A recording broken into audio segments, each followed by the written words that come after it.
I am the Tofu Golem. Please enjoy the video. You begin by confirming prerequisites. Make sure the Rockstar Games Launcher is updated and you have your login details saved. This prevents lockouts. Next, back up your game files and launcher settings to a separate folder so you can restore if needed.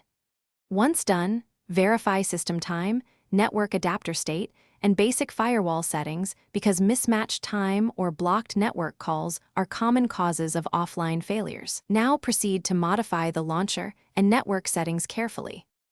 Now focus on the complex middle steps that actually restore offline capability.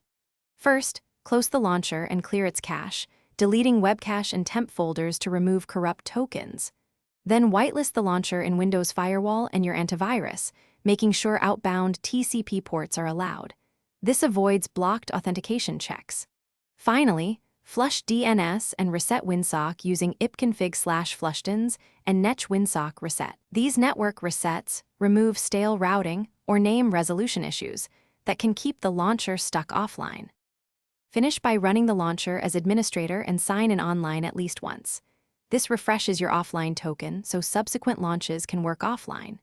If the launcher still fails, uninstall then reinstall cleanly, restoring your backed up game files afterward. Only reinstall as a last resort.